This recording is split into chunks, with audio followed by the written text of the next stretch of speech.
Some people have expressed how the 9 to 5 grind culture is not worth it. Some people even say they can spend a week in hell. It would take them even longer to realize that they're not at work because when they're at work, they feel like they're in hell, right? Think about how it feels to not have money. I know for me personally, when I'm broke, I feel sick. I'm not fortunate enough to not work and have things situated, have things in order. Growing up, I used to hear stuff like, you don't work, you don't eat, don't be a bum, a big unorganized man. Basically, your life is all over the place. You got scattered thoughts, scattered decision making, and your life is scattered, right? You don't have anything organized. I remember the times when I struggled. I remember the times when I didn't have money. I remember the times when people around me had certain things. Now, we are not supposed to compare, but when we're talking simple things like buying a meal from a fast food restaurant, and this is years ago when meals were like $4, $3 for a meal. If I didn't have a few dollars, that would do something to me. But people around me who had the luxury to buy food, they also had jobs. It wasn't necessarily that they was getting money from their parents, but even if they were, they got money from their parents because their parents did what? They probably had a job. They was bringing home resources. They had some type of income. So for me, if I couldn't buy myself a pair of shoes or a shirt, some pants, something to put on, get a haircut, that made me feel bad. Not only did I look bad, it made me feel bad. I felt less than. I didn't feel like I was competent enough to handle little things in life for myself, let alone pay a phone bill or buy a car. I had no drive or thoughts of doing that because I didn't have any money. But once I got a job, I realized that yes, you're going to deal with people at your job. You're going to have coworkers who are there just to cause drama. You got the coworkers that think they're the boss. You got coworkers that are manipulative. They gossip. They talk about you. They talk about other people to you. So when you're not around, they talk about you to other people. The list goes on. I had to put it in my mind that I was not at work to have friends. Even though get along, play along culture in work can oftentimes feel fake, it didn't feel the same as when I didn't have money. When I was struggling, that feeling that I had was far greater than the feeling of dealing with people at work that I don't necessarily like or don't like me. I was there for the money. And if you can find yourself feeling like your job doesn't align with your values, you have to make sure it's not internal. You're at a job for money. You're using that money to do things outside of your job that's more beneficial for your life than what's going on at the job. The people that just coincidentally, I mean, you can't control that. They just so happen to work at the job alongside you. They're your co-workers. You can only decide what you do to put yourself in a position to get hired. You're not there to decide who else gets hired to work in the same work environment that you work in. So it's certain things you have to think about. I'm going to put the money first. I'm not worried about people. Most of the time, people are not going to touch you. They're just going to talk about you. We got to have thick skin. I know this is going to rub a lot of people wrong, but everybody can't just quit their job and be okay out here in this world. Okay? I'm not watching nobody pockets, but what I do see is a lot of people struggling once they quit that job. Whatever plans you have, you want to be an entrepreneur, business owner, you want to be a content creator, I would keep my job while doing any of those things.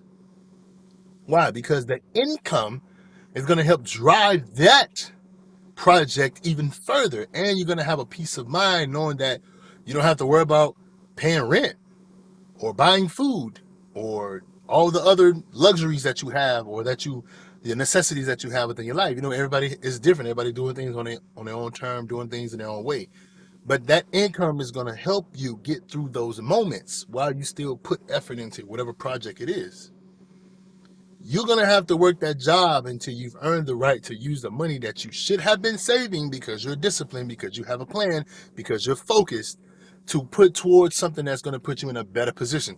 Use a job to put yourself in a better position. I don't give a damn if it's a warehouse job, you're working at a school, you're a janitor, you're working at a boys and girls club, a fast food restaurant, you're a teacher, you're working at a theme park, you're working at wherever you are working, wherever you are exchanging time for money.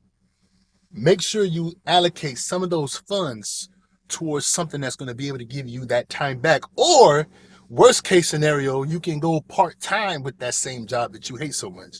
Because you may enjoy quitting that job, but I would also say you'll enjoy working 4 hours versus 8 hours at that job while still doing whatever it is that's going to give you happiness or a sense of purpose, right?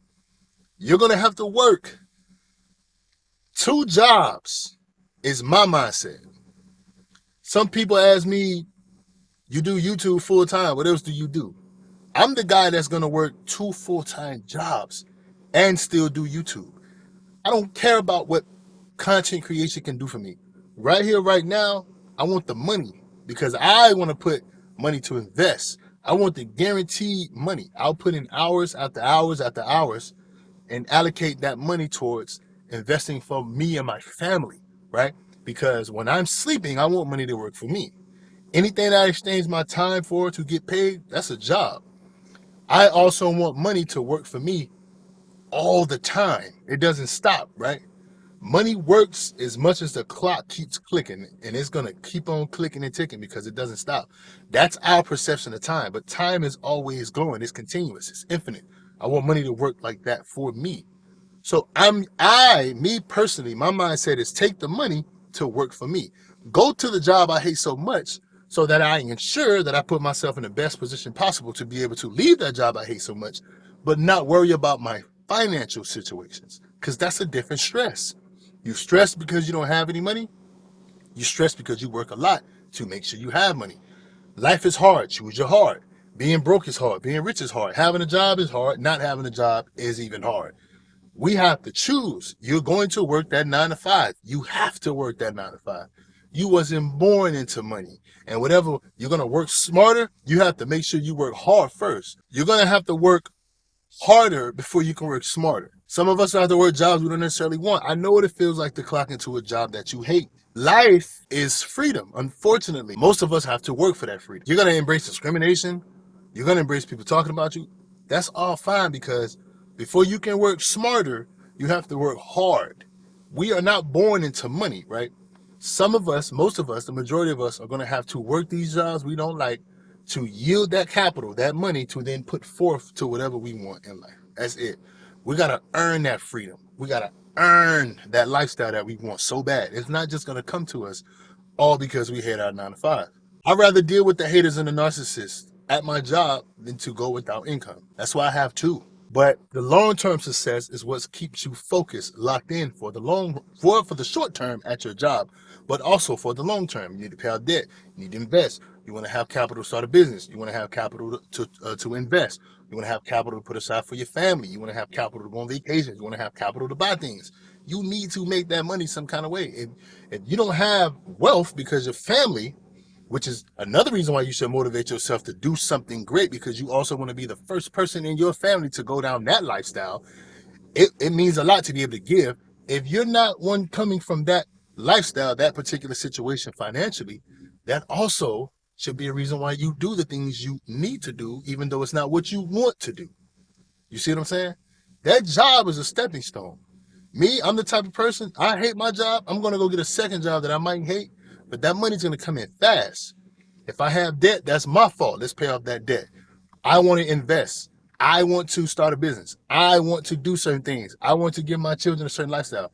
I'm going to work whatever job. I'm going to deal with the idiot boss, the supervisor, the manager, whoever, the coworker that don't like me just because my ethnicity or whatever the hell. I might be the only one there that look like me. I'm going to get my money for me. You understand what I'm saying? I'm going to build that thick skin, that tough skin. They talked about Jesus. They're going to talk about me. It is what it is. Let's get to work. That's my mentality, because when I go home and I don't have any money, that hurts far more than somebody talking about me at work or the work environment being toxic. Now I'm living with toxic internally. That's hurting me. My mental capacity is being drained day to day. That's going to hurt my health. If I don't work, and particularly at a job, to build myself up, I'm going to hate the outcome and while also working at this job longer than I needed to. No sacrifice, no victory. Focus harder on what you need to, you'll become smarter over time. Because anything you want to do in life that revolves money, if you quit that job before you build up that savings, that capital needed, it's counterproductive. It's going to hurt you. It's not going to help you. We cannot allow our emotions to make decisions that's illiterate or does not align with our core values and what we see ourselves doing in the future. Simple. You'll always work for money if money don't work for you while you sleep, right? It's going to take a lot of money to be able to invest into something meaningful or invest enough for it to get a return over an extended period of time to where you can stop working these jobs. But while you're at these jobs, don't quit. You need to have a solid plan for the long-term success of your life. Or as soon as you quit, you might feel good once you're done working at that job and it's going to feel great. But eventually that urge, that intention of I need to pay my bills, but I don't have income, it's going to creep up. That consequence of your actions is going to creep up and it's going to remind you, I may not have liked that job, but I don't like my situation now that I don't have no income. A lot of people got quotes. When you die or when you're on your deathbed, you never say you wanted to work harder. Don't prove these quotes to be right. Prove the decisions in your life to have been good decisions. Going broke is not a good decision because whatever you end up doing, it's still going to be some form of work. You may get away from people, but you're still going to have to put in the hours. I'd rather keep putting in the hours around those people that I don't like and still get off and go put in hours either at another place I don't like to make more income or go and do something on my own that will at least generate some type of income. But until you have money working for you on a scale that it can pay for your lifestyle while living below your means, because that's discipline, you're possibly going to have to work a job you don't want to work.